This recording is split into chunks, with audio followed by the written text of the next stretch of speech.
we are going to be learning an open chord melody to Amazing Grace. Now, I've already posted a more complex version of a chord melody for Amazing Grace using triads up and down your neck. But truth be told, when it actually comes time to play Amazing Grace for people, I usually go to a simplified version that uses a lot of open chords. And then the second time through, I might spice it up with some fancier stuff. But let's go through the using open chords and the melody in open position. And when you learn these techniques, you can apply them to hundreds of songs. So let's get going. All right, so the key to playing chord melodies is that you have the melody on top and the chords on the bottom. Now, there are times where you can play around with that and put the melody on the bottom, the chords up top. But for what we're dealing with right now, let's just deal with melody on the top voices, maybe the top 3 or 4 strings, and the chords on the bottom 3 or 4 strings. All right, so the first thing that you need to do with any song that you're going to learn a chord melody to is just be able to play the chords through it with the melody in your head, you know. Amazing grace, how sweet the sound. Know your basic chord progression through it. Then learn the melody in that open position.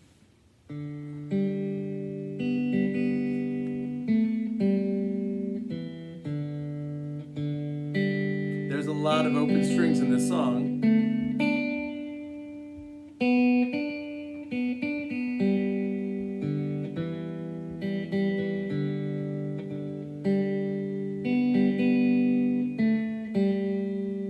Then what you're going to be doing is putting those two things together. Now, this sounds tricky, and in a way it is. It's kind of like chewing gum and doing the tappy thing, but it's really not that difficult. So, first things first, you have the pickup note, maze. And on maze, you're going to be hitting an open G chord with this third string open as your melody note. So, maze, right? And I'm gonna put the tab in here so you can follow along. But then you have zing grace, zing grace. And on the word grace, I'm gonna hit a G chord again, but this time I'm going to move the bass up to the fifth string, 2nd fret on that B note. So you have, right? I'm not strumming through all 6 strings. I've got the melody note with this finger, and then I'm playing 2 bottom notes, the B on the 5th string and the open G on the 3rd string, right? Then,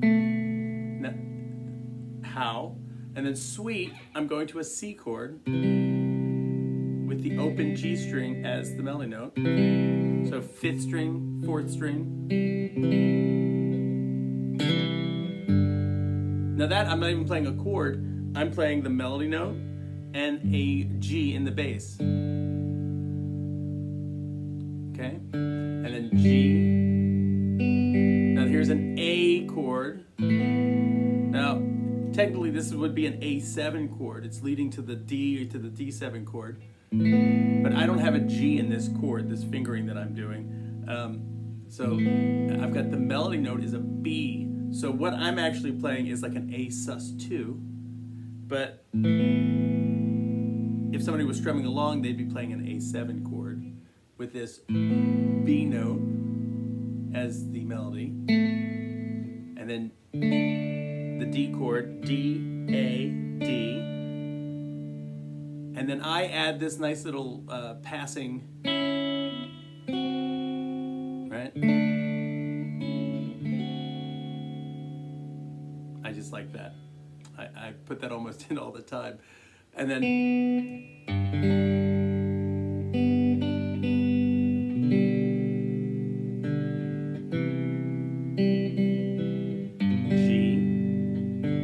then E minor. I like to do E minor here.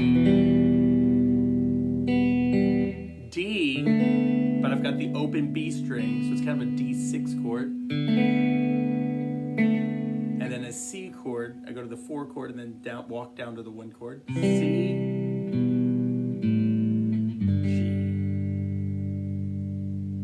play through it and put the tab up, and you can watch the tab go by. I'll go kind of slowly so you can follow along, all right? So, starting with this pickup note, the D. Get my fingers ready. Even though I'm not playing, you should always have your fingers ready for the next thing.